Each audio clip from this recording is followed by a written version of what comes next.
இப்போது நம்ம தேங்காய் சட்னிக்கு ரெடி பண்ண போகிறோம்.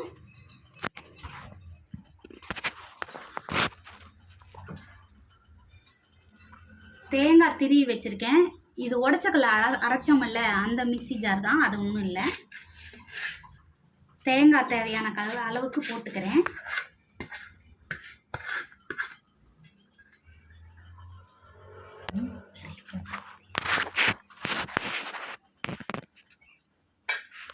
இப்போது தேவையான அளவுக்கு பொரிகல்ல போடுறேன். தேங்காய் அதிகமாகவும் பொரிகல்ல கம்மியாகவும் போடுங்க, அப்போ தான் தேங்காய் சட்னி டேஸ்ட்டாக இருக்கும். இப்போது தேவைக்கு அளவாக பச்சை மிளகா கழுவி வச்சுருக்கேன், அதை நான் கிள்ளி போடுறேன்.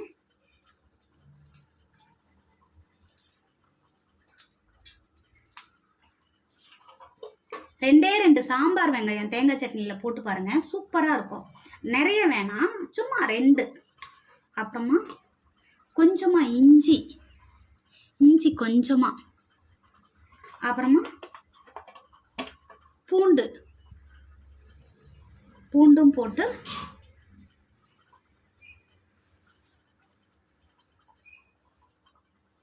தேவையான அளவு உப்பு போட்டு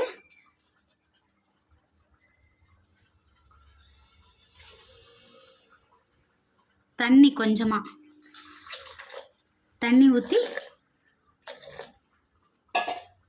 இப்போது நம்ம அரைச்சி எடுத்துக்கலாம். எண்ணெய் காயட்டும்.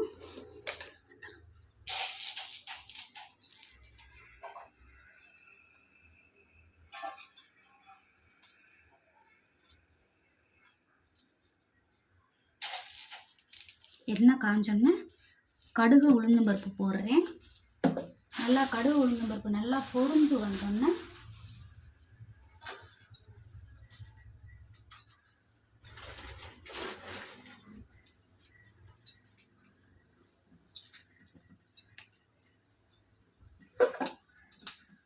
ரெண்டே 2 சிவப்பு மிளகாய், கொஞ்சம் கருவேப்பிலை போட்டு நல்லா பொரிய விடுறோம்.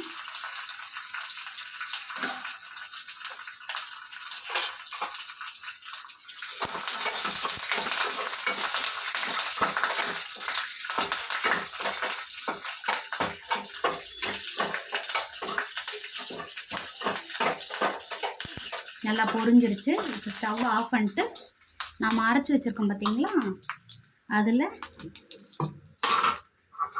இதை சேர்க்குறோம்.